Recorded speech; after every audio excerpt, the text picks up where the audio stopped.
Knygos Piramidės, jų kilmė ir paskirtis. Antroji dalis.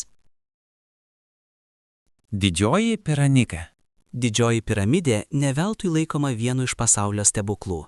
Iš plačios platformos į Egipto dangų kyla 201 akmens bloko pakopa.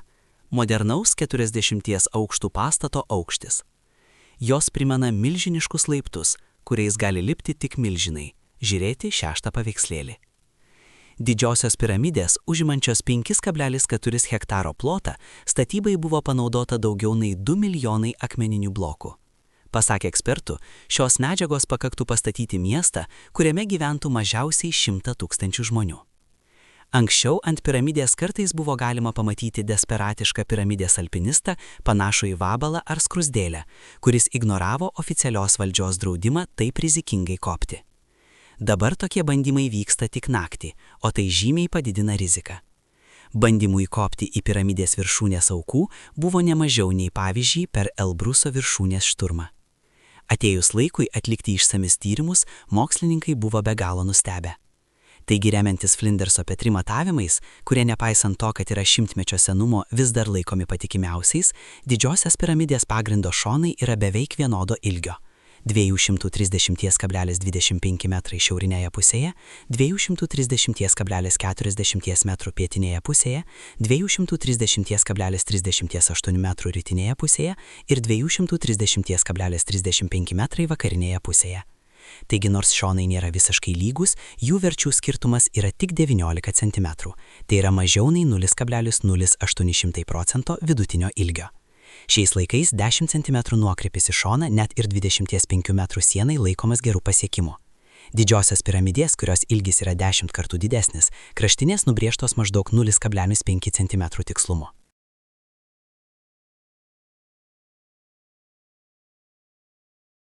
Šios kraštinės sudaro beveik tobulą kvadratą.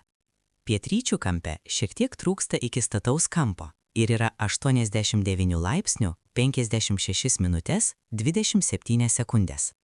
Šiaurės rytų kampo dydis yra 90 laipsnių 03 minutės 02 sekundės.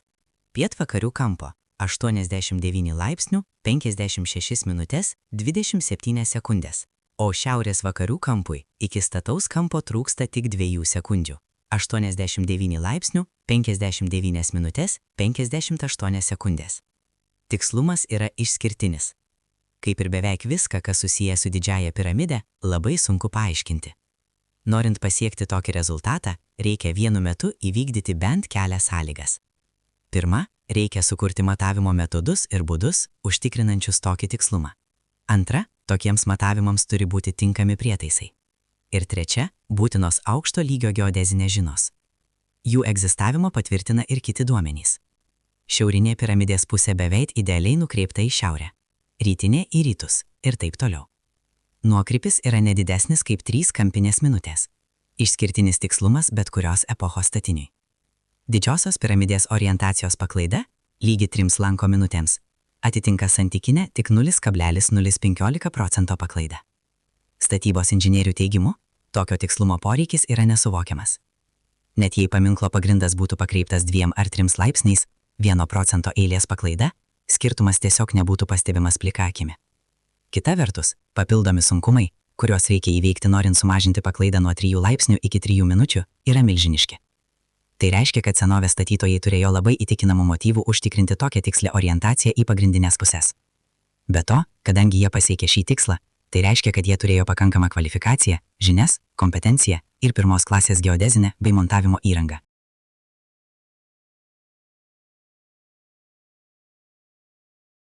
Statytojai pademonstravo tokius nuostabius rezultatus ne tik piramidės išoriniais parametrais, bet ir vidinių konstrukcijų detalių masyvumu.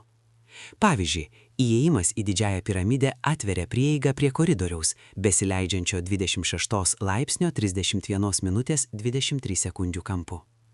Vos 1,1,2 metrų skerspjūvių koridorius yra įspraustas tarp 2,6 metrų storio ir 3,6 metrų pločio grindų blokų ir 0,76 metrų storio ir 10 metrų pločio grindų plokštės.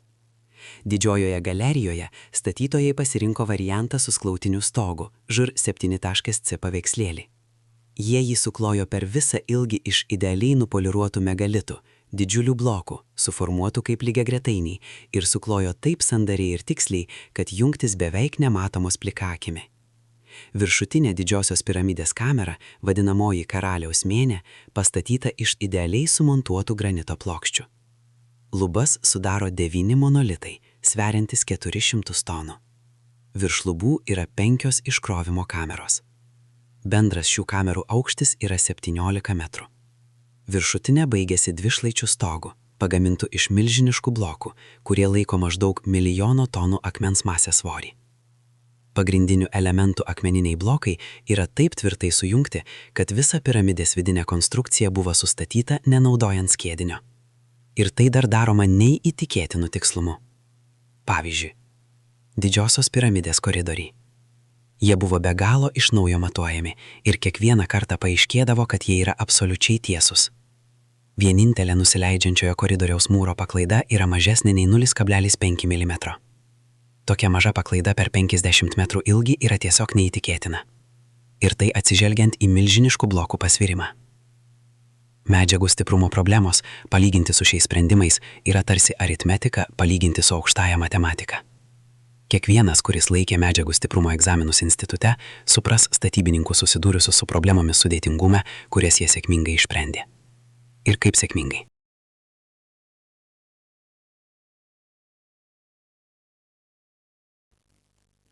Šiuolaikinėje statyboje pastato nugrimzdimo tolerancija yra 15 cm per šimtmetį. Didžiosios piramidės nugrimzdimas per 1000 metus yra apskaičiuojamas tik 4 cm. Nepaisant tokio neįtikėtino tikslumo, piramidės statytojai neišvengė klaidų. Jas Flindersas Petrie atrado tiesiai ant sarkofago karaliaus menyje. Jis nėra meistriškai užbaigtas ir šiuo atžvilgiu negali konkuruoti su antrosios piramidės sarkofago. Išoriniuose paviršiuose aiškiai matomos pjovimo linijos, horizontalios šiaurėje, mažas horizontalus gabalėlis rytuose, vertikalios šiaurėje ir beveik horizontalios vakarinėje pusėje. Tai rodo, kad statybininkai nedvejodami pjovė 90 colių ilgio granito gabalą. Flindersas Petrie. Šiaurinėme krašte, sarkofage, yra vieta, netoli vakarinės pusės, kur pjūklas per giliai įsmigo į granitą. Ir statybininkai jį atitraukė.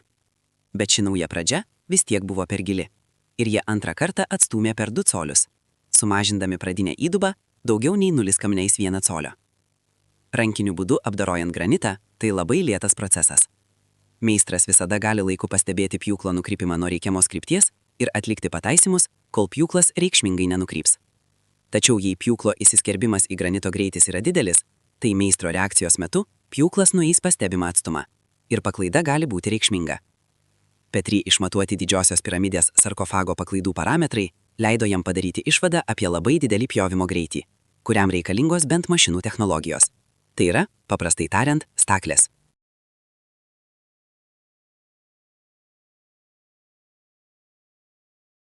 Bet tu sarkofagą pagaminęs asmo pasirinko toli gražu nelengvą būdą klaidą ištaisyti.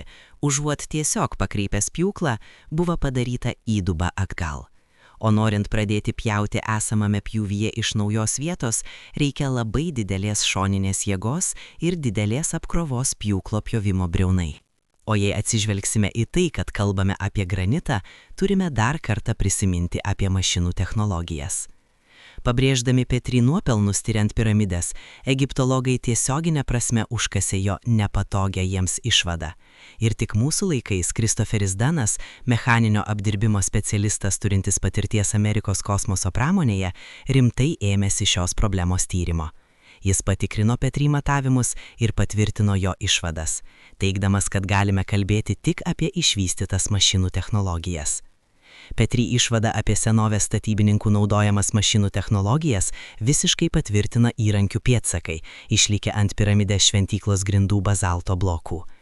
20 amžiaus pradžioje Vokietijos archeologinės misijos darbo metu šie blokai buvo pakloti palei restauruotų grindų perimetrą, todėl dabar juos gali stebėti ir net tyrinėti bet kuris Gizos plynaukštės lankytojas. Akmens apdirbimo specialistų atlikta pėdsakų parametrų analizė leido jiems padaryti vienareikšmišką išvadą. Pėdsakus ant kieto jodo bazalto paliko staklės, tokios, kurios daugeliu parametrų pranoksta net šiuolaikinių technologijų galimybės. Tuo pačiu metu daugelis pėdsakų matyt išliko atsitiktinai ir yra tik labai pažangių technologijų, kurių senovės egiptiečiai tiesiog negalėjo turėti, naudojimo šalutinis produktas. Žiūrėti 8 pv.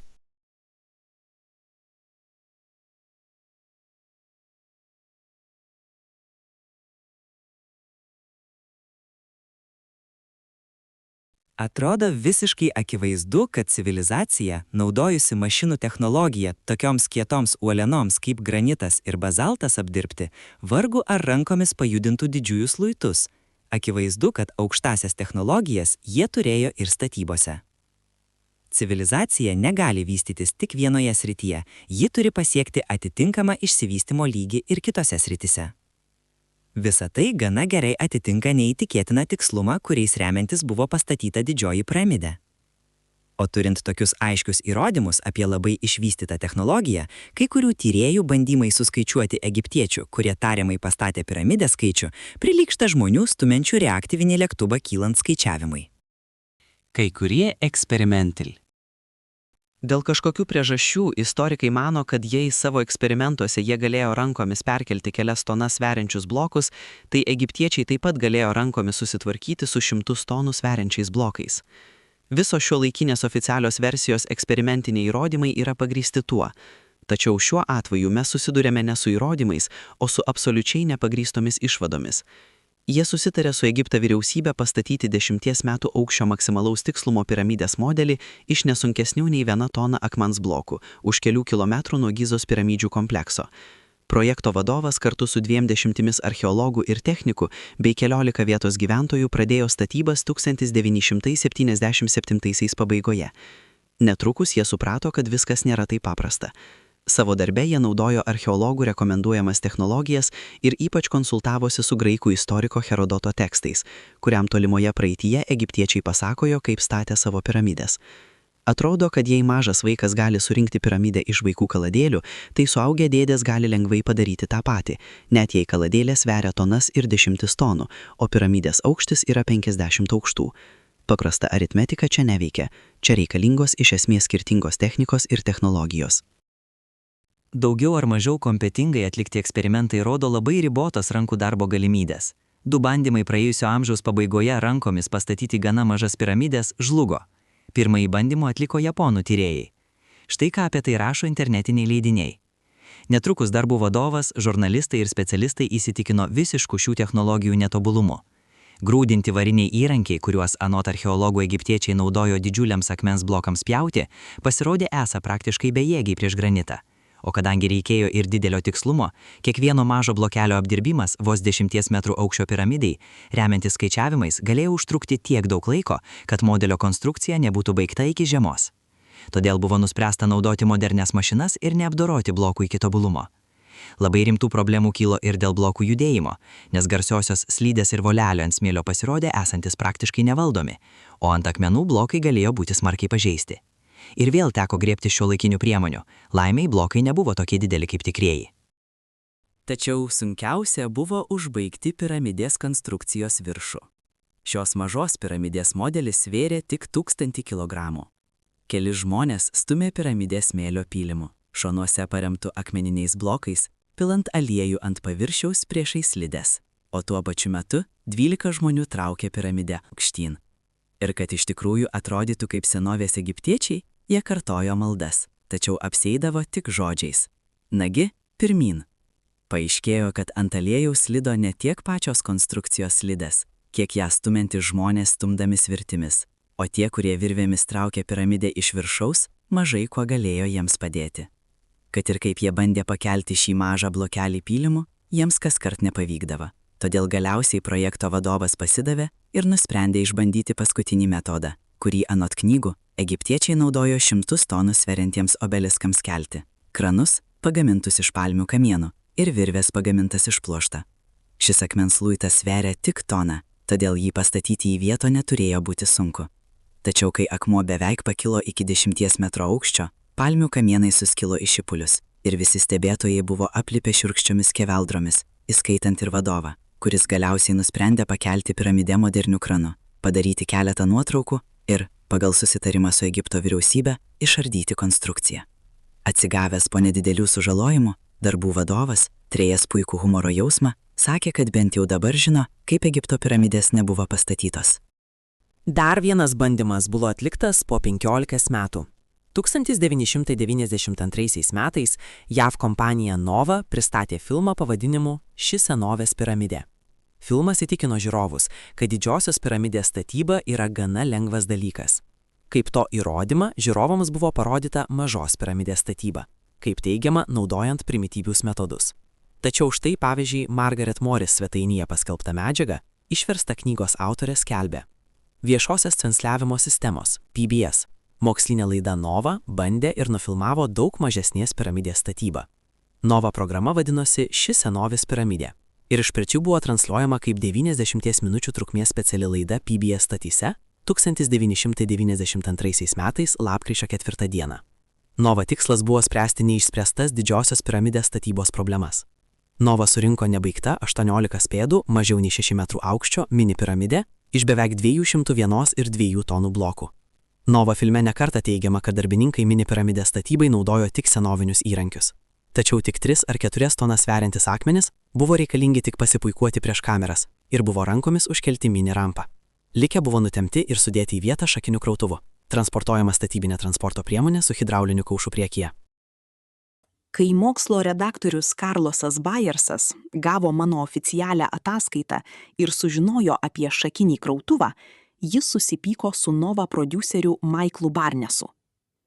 Bayersas, Houston Chronicle, suvestinė, šeštadienis, 1993 m. lapkričio 13 d. rašo, kad žiūrovams geriau būti atsargiems.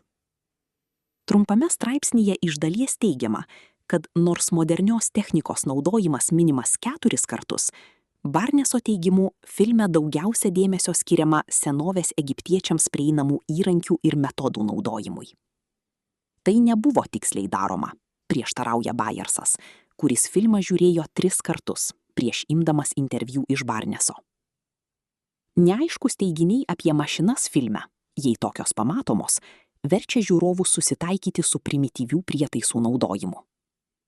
Prietaisai lygiavimui tikrinti ir transporto priemonės įrangai bei žmonėms gabenti yra priimtini eksperimentui. Žiūrovai, pastebėję trumpas užuominas apie mašinas, natūraliai sutiko su tokio tipo prietaisų naudojimu, nes filme neigiamas sunkiosios technikos naudojimas. Filme teigiama. Rodžeris norėjo blokus sudėti į vietą šakinių krautuvu, bet Markas reikalavo senovinių metodų. Kaip tiksliai pastebi Bayersas, viena geriausių ir daugiausiai apdovanojimų pelniusių mokslo televizijos programų, Nova, buvo pagauta nusikaltimo vietoje su savo šakiniu krautuvu. Kadangi kongresas kontroliuoja viešąją televiziją, pateikiau skundą dėl mokslinio sukčiavimo keliems kongreso komitetams. Dėl to keli kongreso padėjėjai telefonų užklausė Michaelą Barneso, filmo Ši senovinė piramidė prodiuserį. Barnesas jiems pažadėjo, kad atsiims teiginį arba jį iš naujo sumontuos, o jo pažadas nuginklavo tolesnius kongreso tyrimus. Barneso pažadas yra parašytas laiške žiūrovui Charlesui Hortonui iš Fort Worto, Teksaso. Nesu tikras, ar nurodėte klaidas, nes manome, kad filmas yra visiškai mokslinis ir atspindi plačiai pripažintą požiūrį į senąją Egipto karalystę ir jos piramidžių statybos metodus. Diskusijose su kongreso nariais sutikau patikslinti pasakojimą perredaguotoje filmo versijoje, kad būtų aiškiai nurodyta, jog Nova piramidės statybai taip pat buvo naudojama moderni įranga. Tačiau siekdami išvengti galimos painiavos, tai padarysime, kai programa bus pakartotinai transliuota 1997 metais kaip serijos apie senovinius metodus dalis. Ir pridėsime pasakojimo eilutę, kad statybininkas Rodžeris Hopkinsas, statydamas piramidę, naudojo modernų šakinį krautuvą. Permontuota 60 minučių versija pirmą kartą buvo parodyta 1997 metais vasarį kaip pirmasis Nova serijos Dingusių imperijų paslaptys filmas. Peržiūrėtame filme apie piramidę nėra žadėto paneigimo. Vietoj to, jame naudojamas tas pats senas triukas, teigiantis, kad Rodžeris norėjo nuleisti blokus į vietą šakiniu krautuvu, bet Markas Lechneris reikalavo senovinių metodų. Filme yra visi elementai, dėl kurių pateikiau skundą dėl sukčiavimo. Originalus 90 minučių trukmės filmas Ši senovinė piramidė buvo pakartotinai išleistas ir platinamas kartu su kitomis televizijos programomis kaip edukacinė priemonė. Britų transliuotojų korporacija BBC transliavo filmą per Nova, o Kanados transliuotojų korporacija CBC jį pakartotinai transliavo per mokslo laidą Dalykų prigimtis. 1993 metais, spalio 18 dieną reklamoje, CBC netyčia paskelbė, kad kitame Dalykų prigimties epizode bus rodoma, kaip piramidės buvo statomos be šakinio krautuvo. Dalykų prigimties vedėjas Davidas Suzuki 1993 metais lapkričio 23 dienomis parašė: Labai nustebau iš jūsų sužinojaus, kad piramidės statyboje buvo plačiai naudojamos mašinos. Mane tikrai neramina, kad laidos rezultatas palieka visiškai klaidingą įspūdį. Deja, su apgailestavimu žiūrovams, faktus pateikti Suzukijui galėjau tik po transliacijos pabaigos. CBC ignoravo mano ankstesnius bandymus užkirsti kelią demonstracijai. Po transliacijos Suzuki ir aukščiausi CBC vadovai atmetė atšaukimą, nepaisydami mano pakartotinių prašymų. WGBH vadovai, kurie kontroliuoja Nova transliacijas, nebuvo patraukti atsakomybėn už atsitiktinę CBC melagingą reklamą. Nova panaudojo krautuvą ir modernius plieninius įrankius, kad pastatytų mažytę, nebaigtą piramidę. Todėl Nova teiginys, kad išsprendė piramidės statymo problemą, yra nepagrįstas. Filme Ši senovinė piramidė Nova išbandė svertų technologiją. Nova komanda, prižiūrima piramidės teoretiko Martino Islerio, svirtimis užkėlė bloką į mini piramidės vietą. Darbininkai kėlė vieną bloko galą, tuo pačiu metu stumdami po juo medines lentas. Jie kartojo šį procesą, kol blokas lėtai ir nuobodžiai kilo po kelis centimetrus iki norimo aukščio. Darbininkai labai sunkiai pakišdavo kiekvieną medinę lentą po bloko kraštais. Blokui kylant, po juo esanti medinė platforma tapdavo nestabili ir sunkiai valdoma, nepaisant obliuotų lentų paviršių. Kai blokas pasiekė norimą aukštį, darbininkai atsargiai perkėlė jį į šoną ant piramidės, stengdamiesi nepažeisti medinės platformos. Priešingų atveju blokas nukristų ant žemės. Darbininkams buvo sunku išlaikyti sukrautas lentas, tačiau jiems pavyko saugiai perkelti bloką. Bloko pakėlimas į nedidelį Nova piramidės aukštį užtruko 6 valandas. Veiksmas per lėtas ir pavojingas, kad būtų galima jį panaudoti didžiosios piramidės mastu. Remdamasis savo paties eksperimentais su specialiomis kėlimo svirtimis, Hodgesas apskaičiavo, kad vidurinio bloko didžiojoje piramidėje pakeitimas užtruktų maždaug 2 dienas. Inžinierius Edvardas A. Murphy pasiūlė Murphy dėsnį, kuris teigia, kad jei kas nors gali sugesti, tai ir įvyks. Naudojant bet kokią svertų sistemą, kai kurie blokai nukristų, pražudydami daug darbininkų. Net vienas blokas, nukritęs nuo piramidės aukščio, padarytų didelę žalą apačioje esančiam statiniui. Darbininkai turėtų kelti naujus blokus, kad pakeistų smarkiai pažeistus. Blokų keitimą dar labiau apsunkina problemos susijusios su jų įdėjimu į jau surinktas eiles.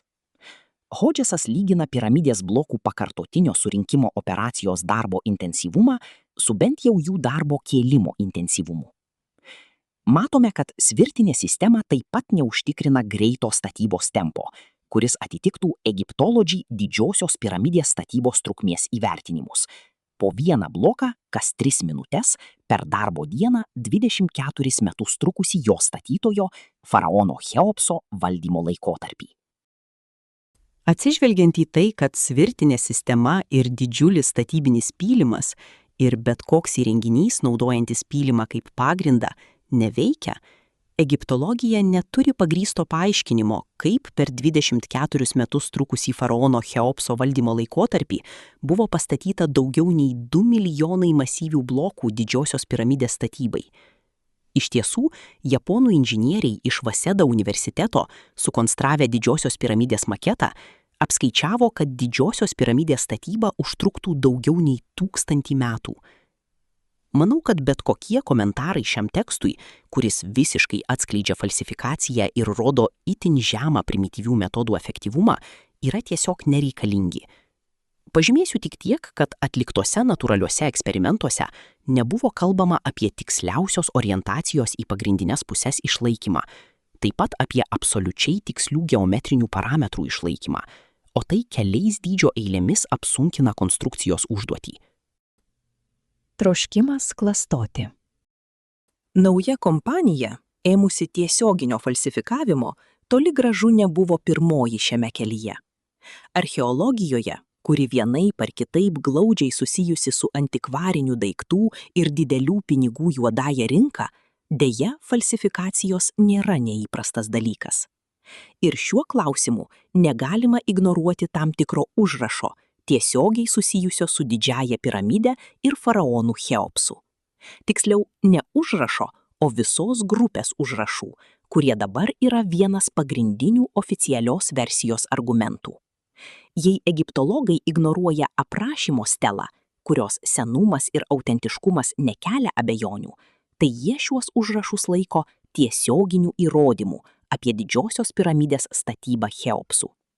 Kalbame apie užrašus vadinamosiose iškrovimo kamerose virš viršutinės didžiosios piramidės patalpos, virš karaliaus rūmų. Egiptologų teigimu, tai yra meistrų, kurie karjere iškirto blokus ir iš kurių dabar sudarytos šios iškrovimo kameros žymės. Jei nesigilinsime į detalės ir niuansus, kaip dažnai daroma, šie užrašai iš tiesų turėtų būti tiesioginis didžiosios piramidės statybos įrodymas, kurį atliko 4 dinastijos Cheopso faraonas, kurio vardas ten randamas, nes nuo pastatymo iki jų atradimo niekas nebuvo įėjęs į šias kameras. Tačiau ne viskas yra taip paprasta ir aišku. Tiek šių užrašų atradimo procesas, tiek jų tolesnis likimas galbūt labiau primena detektyvą nei paprastą archeologinį atradimą. Visa tai apima tiek daug įvairių keistenybių ir tiesiog įtartinų momentų, kad net Howardo Wyseiso amžininkai, kurių dėka šie užrašai 1837 metais pasirodė tyrėjų akise, suabejojo užrašų autentiškumu. Britų pulkininkas Howardas Wyseisas yra vienas garsiausių Gizos komplekso tyrinėtojų, kuris su savo partneriu Johnu Perry išgarsėjo ne tik dėl radinių plynaukštėje, bet ir dėl jų naudojamų metodų destruktyvumo. Niekas negalėjo jų sustabdyti. Sienos buvo gręžiamos, kieti blokai susprogdinami dinamitų, piramidės buvo tiesiog iš dalies išardytos. Dabar tai vadintume barbarizmu, bet tuo metu tokie metodai nebuvo nieko ypatingi. Taigi praėjimas į iškrovimo kameras buvo atliktas dinamitų. Tiksliau sakant, apatinę iškrovimo kamerą Natanielis Deivisonas atrado gerokai anksčiau nei Vyzės, dar 1765 metais.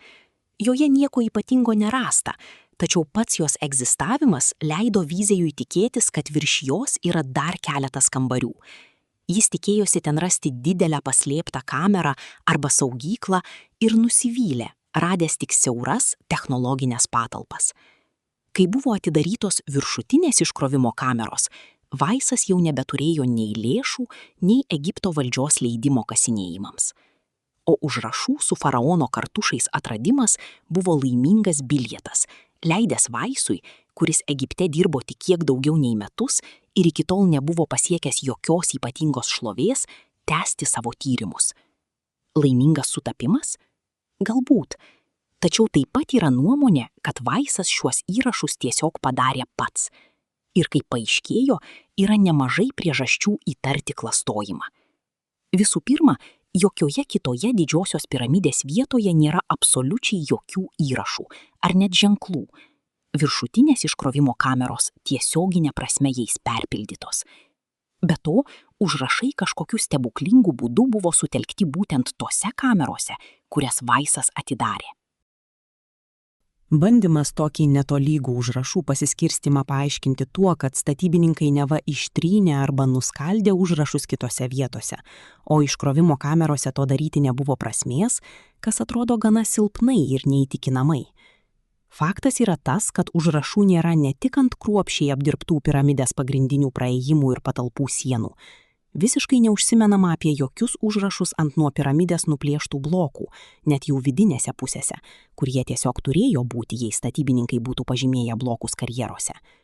Jų nėra net vadinamosiose ventiliacijos šachtose, kurios yra tik 20 ant 20 cm dydžio, o tai statybininkams būtų akivaizdžiai apsunkinę užrašų ištrynimą. Pastaruoju metu čia rasta tik keli pusiau neryškūs dažų lašeliai ant kai kurių blokų, kurie neturi nieko bendra su prasmingais rašytiniais ženklais. Ir žinoma, įtartiniausia yra tai, kad apatinėje iškrovimo kameroje, Davisono kameroje, kuri buvo atidaryta prieš Vaisą, nėra jokių užrašų. Patys užrašai, kupini daugybės keistenybių, ekspertams taip pat kelia įtarimų dėl klastojimo. Juos pastebėjo Britų muziejaus hieroglifų ekspertas Samuelis Birčas, kuris vienas pirmųjų analizavo šiuos užrašus. Pirma, hieroglifų raštui būdinga gana didelė kokybė, teikiama ženklų vaizdavimo kokybei ir tikslumui, todėl atsirado tokia kryptis kaip kaligrafija. Užrašo estetinis aspektas buvo nemažiau svarbus nei jo semantinis turinys. Ir tik vėlesniuose etapuose atsiranda kursyvinis raštas, vadinamasis hieratinis, su gana nerūpestinga simbolių kokybė. XIX amžiaus pirmoje pusėje egiptologai buvo įsitikinę, kad kursyvinis raštas, tai yra hieratinis, atsirado tik po 1000 metų po 4 dinastijos. Todėl Samuelis Birčas laikė labai keistais hieroglifais, kurie yra Vaisų užrašuose ir kurie buvo įvairių stilių mišinys. Dabar ekspertai nesutaria, ar hieratinis raštas buvo iš viso naudojamas faraono Cheopso laikais. Kas sukėlė šį nuomonių nesutarimą, kuris beje kilo būtent dėl užrašų iškrovimo kamerose? Objektyvūs duomenys ar noras pateisinti Vaisą, tegul išsiaiškina tie patys ekspertai. Atkreipsime dėmesį tik į tai, kad užrašai iškrovimo kamerose yra labai dideli ir nekruopštūs, kas absoliučiai nebūdinga profesionaliam senovės Egipto raštininkui, tačiau gana atitinka rezultatą, kuris būtų buvęs gautas, jei tam tikras asmuo būtų užrašęs įrašus būdamas susikūprinęs ankštoje erdvėje. Antra, kaip pažymėjo Birčas, viename iš užrašų ženklas geras, malonus, dosnus naudojamas skaičiui 18 žymėti. Tai iš tikrųjų yra gramatinė klaida, bet dabar tai yra įrodymas, kad piramidė buvo pastatyta 18 faraono valdymo metais. Ši keista technika pasirodo esanti savotiška išimtis iš taisyklės, nes iki šiol nieko panašaus nerasta. Trečia, užrašai atskleidžia visišką faraono vardų raizginį, įskaitant tikrąjį vardą Hufu, vadinamąjį faraono Choro vardą ir net kai kurias hibridinės formas. Faraono vardų daugiskaita nestebina, nes tai buvo gana įprasta senovės Egipte. Kiekvienas faraonas vienu metu turėjo keletą vardų.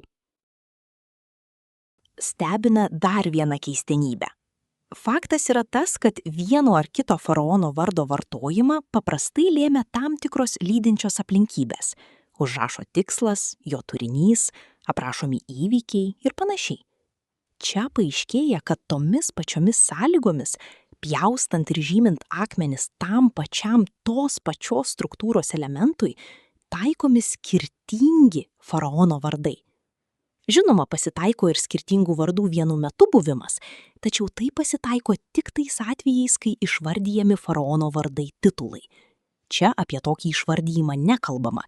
Kiekvienas vardas aiškiai nurodo savo atskirą užrašą.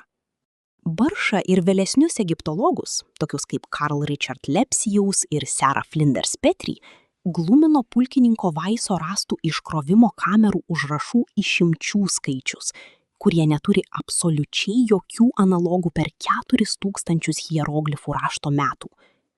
Kitas egiptologų galvos skausmas buvo pavadinimas iškrovimo kameroje, kuris skaitomas kaip Chnum Hufu. Vaiso atrastų įrašų metu jis buvo laikomas Cheopso titulu, tačiau vėliau buvo išsiaiškinta, kad jis verčiamas kaip Hufu brolis, tai reiškia Cheopso brolį, Chafra. Kaip ir kodėl Chafros vardas galėjo atsidurti tarp Cheopso vardų ir titulų, nežinoma. Tai lieka paslaptimi, kol nebus atsižvelgta į tam tikras užrašų atradimo iškrovimo kamerose aplinkybės. Faktas tas, kad Vaiso atradimo metu egiptologai dar neturėjo aiškaus supratimo apie Cheopso vardus ir titulus. Tačiau vos 2 mėnesiais anksčiau nei Vaisas, jo konkurentas, italų tyrinėtojas kapitonas Kavilja, sujaudino archeologų bendruomenę, kai kuriuose mastabose netoli Didžiosios piramidės atrado karjerų užrašus. Šie karjerų užrašai buvo hieroglifų pavidalo, raudonai nupiešti ant statybinių blokų ir senosios karalystės statytojai juos naudojo kaip žymes, kur ir kaip reikėjo dėti blokus. Tačiau mastabos Gizos plynaukštėje, kur buvo rasti šie ženklai, nurodo ne tik Cheopso pareigūnus, bet ir kitus 4 ir 5 dinastijų faraonus, tai yra Chefreno pareigūnus. Ir tai gali paaiškinti visas keistenybės su pavadinimais iškrovimo kamerose. Tarkime, Vaisas nusprendė suklastoti įrašus. Tuo metu jis negalėjo žinoti tikslaus Cheopso vardo. Visi tiki, kad šis faraonas pastatė didžiąją piramidę. Ką Vaisas gali padaryti? Patikimiausias būdas – nupiešti skirtingus visokius kartušus, kad Cheopso vardas neabejotinai būtų tarp jų. Ir būtent šiuo atveju gauname paaiškinimą tiek dėl vardų sumaišties, tiek dėl Chafros vardo atsiradimo įrašuose. Klaidą, atsiradusią dėl nežinojimo ir paprastų anksčiau ant mastabų rastų simbolių perkelimo. Įdomu tai, kad net vienintelis kartušas su teisingu Cheopso vardu sukelia ginčių tarp tyrėjų. Birchas, analizavęs Vaiso ir Pari padarytas įrašų kopijas, pastebėjo, kad šis vardas buvo parašytas su klaida. Pirmasis vardo simbolis pavaizduotas kaip apskritimas su tašku viduryje. Saulės dievo Ra simbolis, vietoj užtamsinto disko, kuris yra fonetinis garsas H. Tai yra, užrašas turėtų būti skaitomas ne Kufu, o Ra-Ufu. Ir čia detektyvinis raizginys visiškai susipainioja. Visuose oficialiuose Vaiso ir Pari leidiniuose apskritimas užtušuotas, tai yra Kufu vardas parašytas teisingai. Be to, pats Vais atkreipė dėmesį, kad pačioje pirmojoje publikacijoje, Wilkinsono leidinyje, kur apskritimas neužtušuotas, yra klaida. Tačiau Vais Wilkinsono leidinyje klaidą konstatuoja tik po to, kai Birch atkreipė į šią klaidą dėmesį. Tuo pačiu metu, prieš Birchui pateikiant komentarus apie įrašus, Vais atsisakė persiųsti Roselinį, kito senovės Egipto hieroglifų eksperto, piešinių kopijas. Keistenybės ir kartu su jomis ir įtarimai dėl klastojimo auga kaip sniego gniūždė. Ar pats originalas gali padėti suprasti šią istoriją? Dabar apskritimas užtušuotas, tai faktas.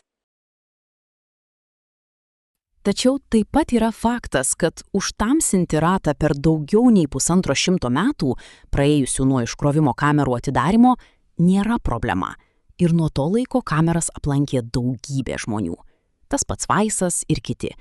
Ir net menininkas restauratorius, kuris patvirtino užrašų buvimą po to, kai prieiga prie iškrovimo kamerų buvo vėl atidaryta 1997 metais.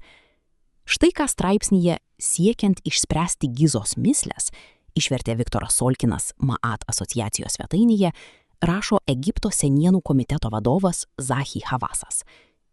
Restauratorius ir menininkas Nijoh Abd el-Hafizas vėl užrašė senovinius įrašus ant šių kambarių sienų.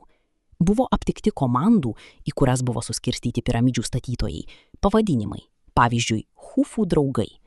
Čia darbininkai taip pat užrašė datas, tokias kaip Hufų 17 valdomo metai.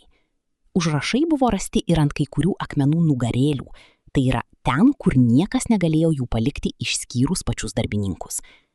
Bet kodėl restauratorius ir menininkas turėjo užfiksuoti užrašų buvimą, o ne fotografas ar videografas?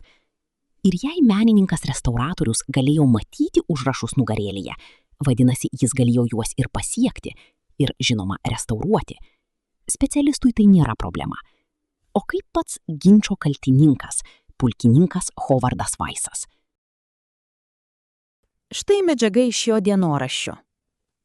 1837 m. sausio 27 diena. Nenorėjau grįžti į Angliją, nepadaręs kokio nors atradimo. Kovo 28 diena. Pritvirtinau žvakę ant pagaliuko galo ir įkišau ją pro mažą skylutę, padarytą virš Deiviso kambario. Ir vos nenumiriau iš džiaugsmo, kai pamačiau, kad priešais mane yra lygiai toks pat kambaris, kaip yra pačioje. Kovo 30 diena. Vaisas ir Hilas įėjo į kambarį. Minimos poliruotos lubos, juodi milteliai ant grindų, bet jokių užrašų. Po 24 valandų atvyko ponas Peringas ir ponas Mešas ir mes nuėjome į Velingtono kambarį atlikti kai kurių matavimų, kurių metu radome statybininkų buvimo žymių. Vaiso dienoraštyje aprašomas išsamus iškrovimo kamerų patikrinimas pirmąją dieną, tačiau jame nėra jokių įrašų apie karjerų žymes ar hieroglifus. Žymės buvo paminėtos tik kitą dieną, kai Vaisas grįžo su liudininkais, nors ankstesnė diena tiesiog buvo neįmanoma nepastebėti užrašų. Mes nesugebame iki galo išnarplioti šio detektyvinio raizginio. Tai specialistų darbas, o detektyvą turi išnarplioti atitinkami specialistai, įskaitant teismo medicinos ekspertus. Vieni gali tikėti užrašų autentiškumu, kiti versija, kad užrašas yra suklastotas. Tačiau tikėjimas neįtrauktas į įprastų mokslinių tyrimų metodų sąrašą, kurio rėmuose galima teigti tik vieną. Visos detektyvinės istorijos detalės ir niuansai su užrašais iškrovimo kamerose rodo, kad klastojimo tikimybė yra labai didelė. Tai faktas. Ir tokiomis sąlygomis mes tiesiog neturime teisės laikyti šių užrašų kažkokiu didžiosios piramidės statybos pagal Cheopsą įrodymu. Todėl turime visišką teisę tiesiog ignoruoti šiuos įrodymus. Bent jau tol, kol nebus pateikti nauji rimti argumentai užrašų autentiškumo naudai. Nors atsižvelgiant į jau žinomas aplinkybės, labai abejotina, ar kas nors galės išsklaidyti visus esamus įtarimus ir perkelti Vais užrašus į statybininkų užrašų kategoriją. Ir ne veltui daugelis šiuolaikinių istorikų renkasi kelią iš viso neminėti šių užrašų. Knygos Piramidės, jų kilmė ir paskirtis antrosios dalies pabaiga. Sekančią, trečią dalį, pradėsime nuo Chafreno piramidės apžvalgos.